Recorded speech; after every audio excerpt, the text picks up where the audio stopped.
Chapter 3 Electrochemistry, Variation of Conductance, Conductivity and Molar Conductivity with Dilution and Concentration. First, our topic is variation of conductance with dilution. What is conductance? Conductance is to flow of charge or current. So, we are studying about electrolytic conductance, and in electrolytic conductance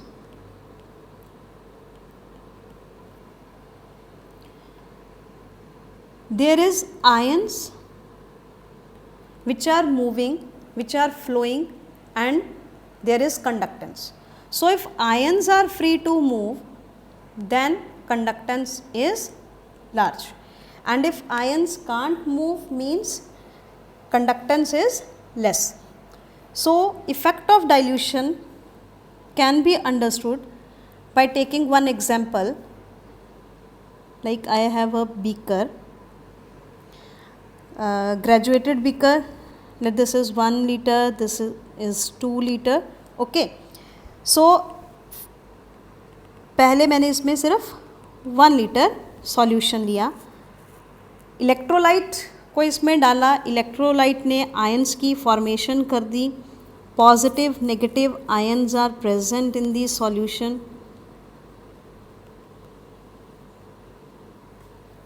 so these ion are present in 1 litre.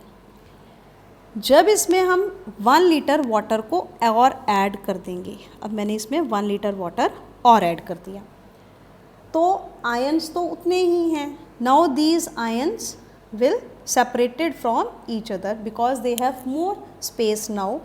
तो ये जो ions हैं वो यहाँ से दूर हो जाएंगे,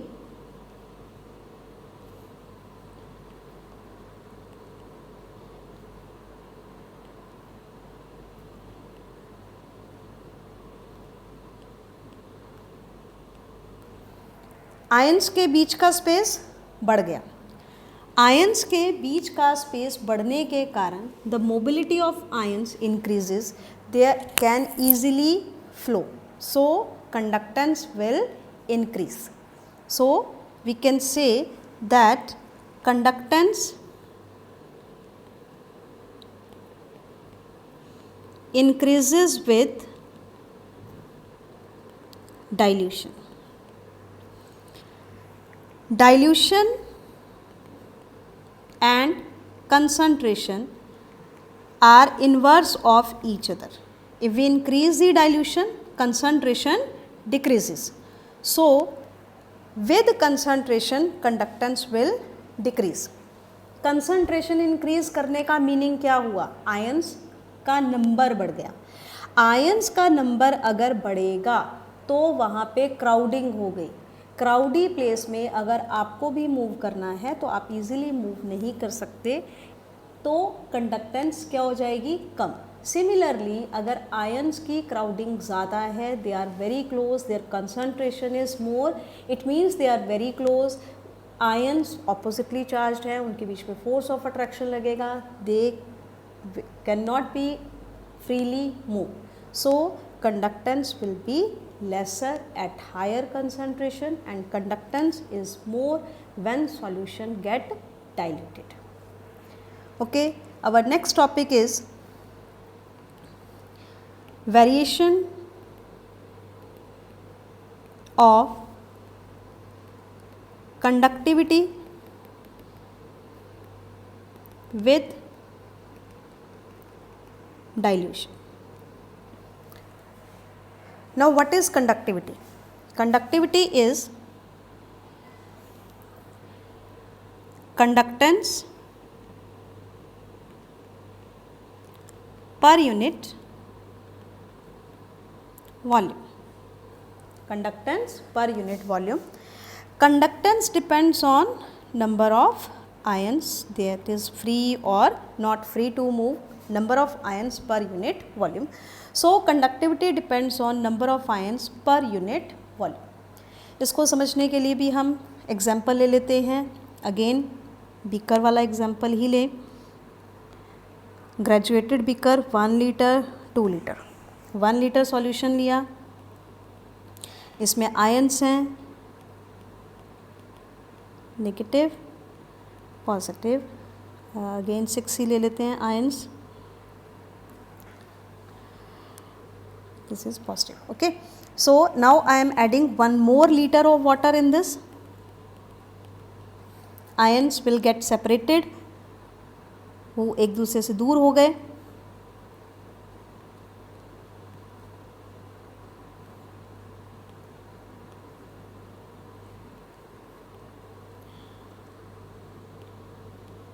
negative.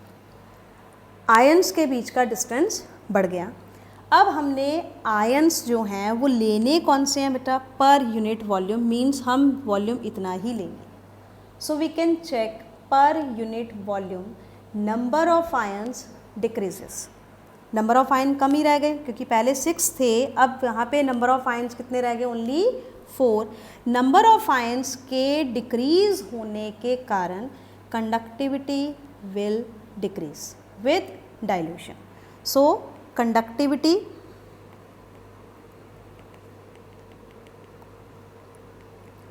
decreases with dilution. The reason for this is number of ions per unit volume decreases.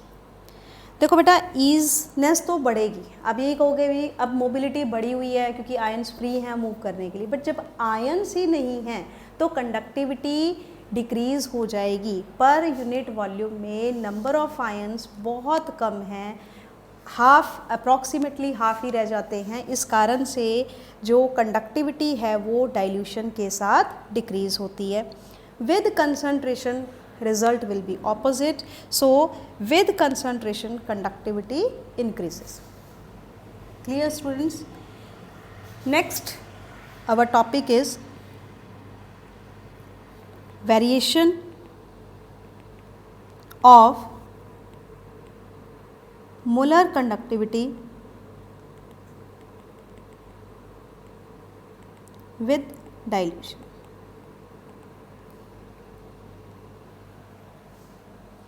Now what is molar conductivity? Molar conductivity is conductance of solution having 1 mole of electrolyte in it. Volume is not the condition. Condition is that there should be 1 mole electrolyte in the solution. So in this case if we dilute the solution, यहाँ पर आपने volume को consider नहीं करना. Volume कितना भी हो सकता है, that is V metre cube, that is not per unit. So whatever is the volume, the solution should contain 1 mole of electrolyte. So this type of solution when we dilute, the number of ions are easy to flow because mobility of ions increases. उनके बीच का gap बढ़ गया, force of attraction कम हो गया. सो particles जो ions oppositely charge ions वो easily move कर पाएंगे और ईजिली मूव करने के कारण मोलर कंडक्टिविटी इंक्रीज हो जाएगी. So we can say molar conductivity increases with dilution, or we can say decreases with concentration. In the case of molar conductivity, increase with dilution is different for weak electrolyte and strong electrolyte.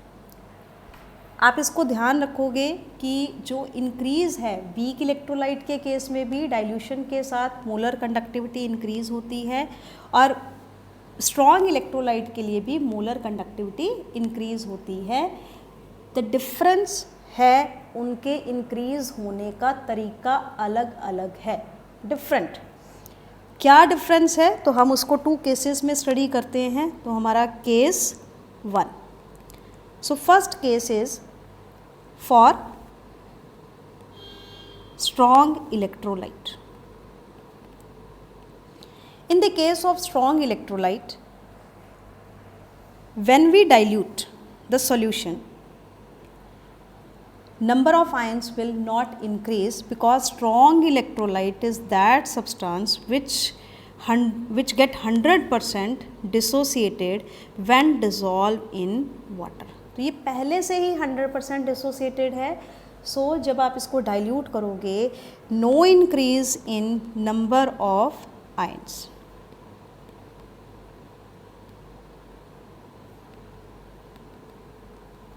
Only ions के बीच का gap बढ़ गया, they are free movement show कर सकते हैं, इस कारण से molar conductivity increase. So molar conductivity increases only because of one reason, that is increase in mobility of ions.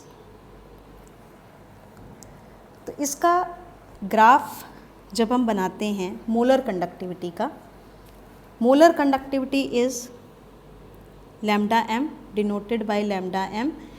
तो मोलर कंडक्टिविटी का ग्राफ हम बनाते हैं with root of the concentration. तो इस तरफ जाने पे कंसंट्रेशन इंक्रीज हो रही है और इसके ऑपोजिट आएंगे towards this concentration is decreasing and here the concentration is 0। और इस तरफ मोलर कंडक्टिविटी को हमने लिया।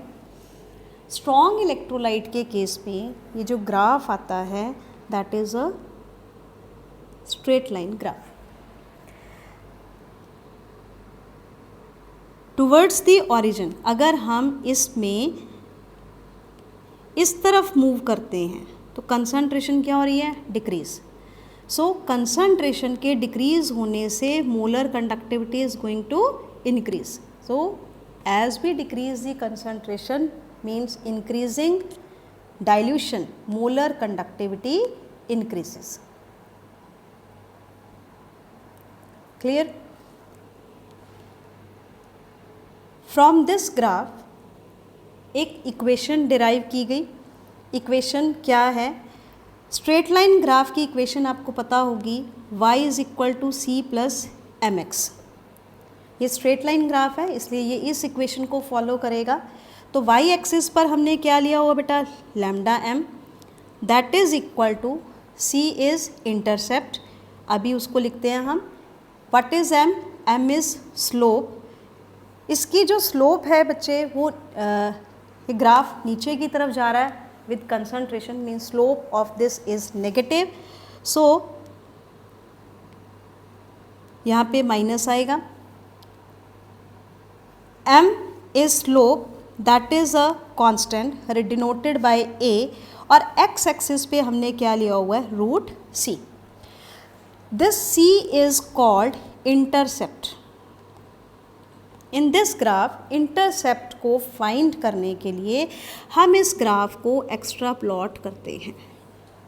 जब हमने इस ग्राफ को एक्स्ट्रा प्लॉट किया, पीछे की तरफ ले गए, तो आप इस पॉइंट पर देखिए, ये पॉइंट इंडिकेट कर रहा है molar conductivity at concentration 0। This here concentration is 0। Concentration is inverse of the dilution. So we can say if concentration is 0, dilution is infinite. Dilution is infinite. So this is the molar conductivity at infinite dilution. This is the maximum molar conductivity whatever the electrolyte is taken in this graph. For this electrolyte, this is the maximum molar conductivity and this is denoted as lambda infinite m. Term समझ में आ गई होगी कि हमने इसको infinite m क्यों लिखा है, because this is the molar conductivity eight infinite dilution and this is the limit, this is the maximum value possible for an electrolyte. So this is the intercept of this graph. So here we can write lambda infinite m. This equation is given by Debye, Huckel and Osanger. So this is called Debye, Huckel, Onsager equation.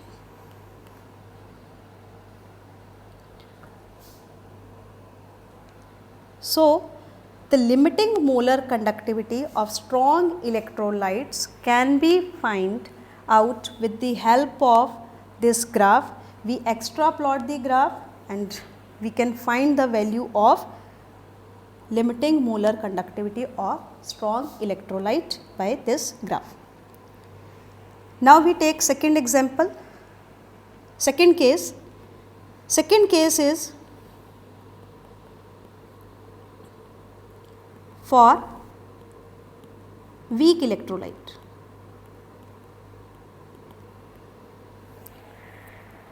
Weak electrolyte is that electrolyte which does not dissociate completely when dissolved in water. तो इसमें जो dissociation है वो complete नहीं है. जैसे जैसे हम इसको डाइल्यूट करते हैं it shows more dissociation, its degree of dissociation will increase, so more number of ions will produce. Ions बढ़ गए प्लस आपने वॉल्यूम इंक्रीज कर दिया, आयंस एक दूसरे से दूर भी हो जाएंगे. सो टोटल केस क्या हुआ, mobility increases, number of ions increases. So there is two factors which are increasing the molar conductivity of weak electrolyte. In this case, the graph of molar conductivity and root C is not similar to the graph for strong electrolyte, क्योंकि यहाँ पे ज़्यादा factors हैं जो इसको देख रहे हैं. सो graph is like this. This is called steep increase. अब देखिए जैसे हमने कंसंट्रेशन को कम किया, मीन्स हमने सॉल्यूशन को डाइल्यूट किया, मोलर कंडक्टिविटी एकदम से इंक्रीज़ हो गई, मोलर कंडक्टिविटी एकदम से बढ़ गई. जबकि यहीं पर मैं आपको स्ट्रॉन्ग इलेक्ट्रोलाइट का ग्राफ भी बना के दिखा देती हूँ. स्ट्रॉन्ग इलेक्ट्रोलाइट के केस में हमने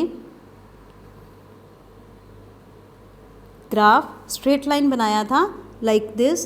स्ट्रेट लाइन ग्राफ मीन्स धीरे धीरे मोलर कंडक्टिविटी बढ़ रही है, but this graph is for weak electrolyte. और वीक इलेक्ट्रोलाइट के केस में इस पॉइंट से देखिए एकदम से आपकी जो मोलर कंडक्टिविटी है वो इंक्रीज़ हो गई.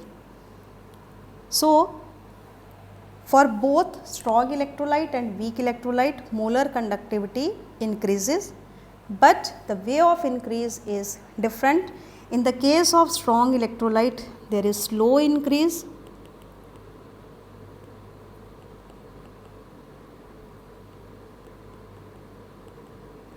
and in the case of weak electrolyte, there is steep increase in the molar conductivity. I hope students आपको ये समझ में आ गया होगा. अब हम नेक्स्ट चलते हैं लिमिटिंग मोलर कंडक्टिविटी पर. जो लिमिटिंग मोलर कंडक्टिविटी है उसको हमने लैम्डा इनफाइनाइट m से डिनोट किया. This is the molar conductivity eight infinite dilution.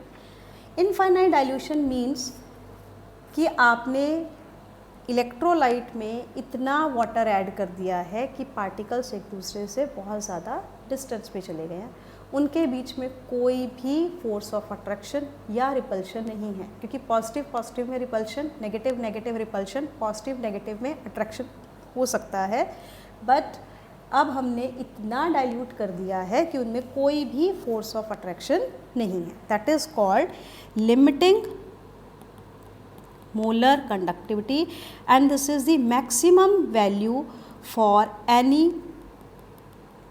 electrolyte. एक साइंटिस्ट कोलराउश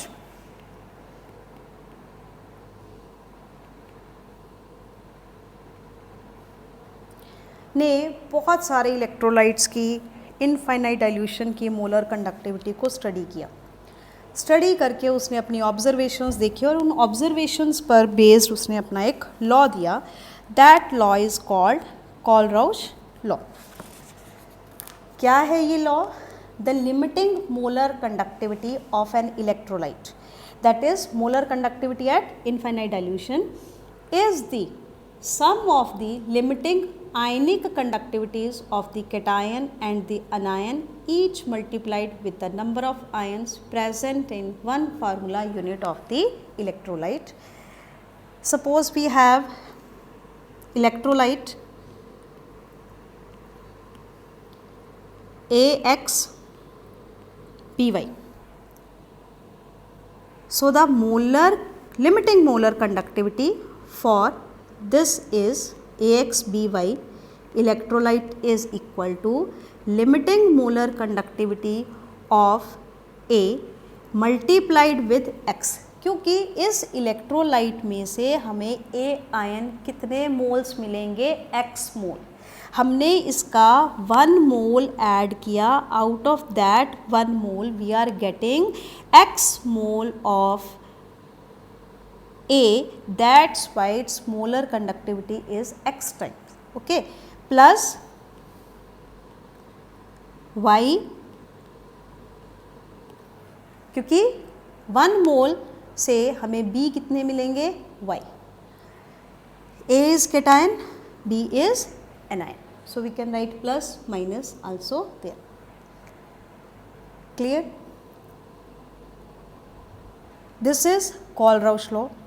देखो बच्चे, वैसे स्टूडेंट्स भी बहुत इजी सी बात है कि कोलराउश लॉ क्यों फॉलो हो रहा है. क्योंकि जब पार्टिकल्स के बीच में कोई फोर्स ऑफ अट्रैक्शन नहीं है, कोई फोर्स ऑफ अट्रैक्शन ना होने का मतलब है कि आपके पास NaCl पोटेशियम क्लोराइड ये हैं. क्लोराइड की conductivity, molar conductivity eight infinite dilution, molar conductivity of chloride at infinity will be same whether the substance is sodium chloride or potassium chloride. क्योंकि उसका सोडियम और पोटेशियम के साथ कोई भी force of attraction, force of repulsion कुछ भी नहीं है. So in both these cases the molar conductivity, limiting molar conductivity of chloride will remain same. ठीक है. So this law is also called law of independent migration of ions.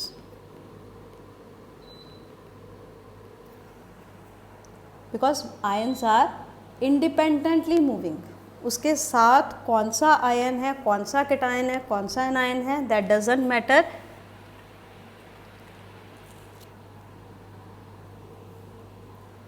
So this law is called law of independent migration of ions.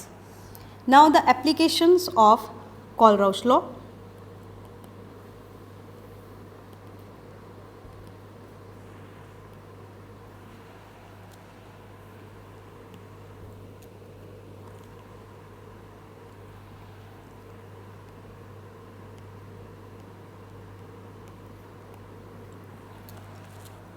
Applications of Kohlrausch law.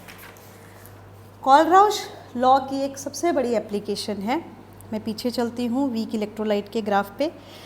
देखो बच्चे, इस graph में हमने strong electrolyte की अगर molar conductivity को find करना है, लिमिटिंग मोलर कंडक्टिविटी, तो हम इस ग्राफ को, क्योंकि ये स्ट्रेट लाइन ग्राफ है, हम एक्स्ट्रा प्लॉट कर सकते हैं पीछे जा कर के. यहाँ पर हमें इसकी लिमिटिंग मोलर कंडक्टिविटी फाइंड हो जाएगी. But in the case of weak electrolyte इस ग्राफ को हम एक्स्ट्रा प्लॉट करके लिमिटिंग मोलर कंडक्टिविटी फाइंड नहीं कर सकते. So for weak electrolyte it is not possible to calculate the to find out the limiting molar conductivity. So, Colruyt's law help us to calculate limiting molar conductivity of weak electrolyte. Like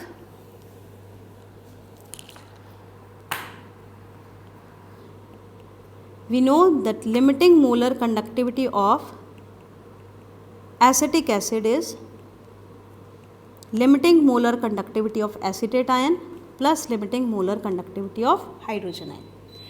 This is a weak electrolyte. Its limiting molar conductivity can be calculated by using limiting molar conductivity of potassium chloride, limiting molar conductivity of potassium acetate and limiting molar conductivity of hydrochloric acid. All these three are strong electrolyte.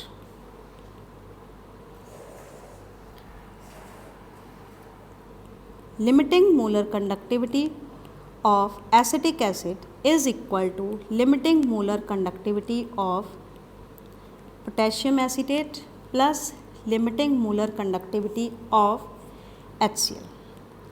देखो हमने ये कैसे find out किया, क्योंकि हमें यहाँ पे इसमें एसीटेट प्लस H है. एसीटेट हमारे पास यहाँ से आ जाएगा, हाइड्रोजन हमारे पास यहाँ से आ जाएगा. सो इन दोनों को हम ऐड करेंगे. इस केस में हमने पोटेशियम को और क्लोराइड को एक्स्ट्रा ऐड किया, तो पोटेशियम क्लोराइड की मोलर कंडक्टिविटी को हम यहाँ पर माइनस कर देंगे. minus molar conductivity of potassium chloride. So, by this we can calculate the limiting molar conductivity of weak electrolyte. Second application is calculation of degree of dissociation. Degree of dissociation is alpha, and alpha is equal to lambda m upon lambda infinite m. So, by calculating lambda m limiting molar conductivity of weak electrolyte from the Colruyt's law, we can apply this in this formula. So, we can easily find out the degree of dissociation for the weak electrolyte. So, this topic is completed now. Thank you and have a nice day.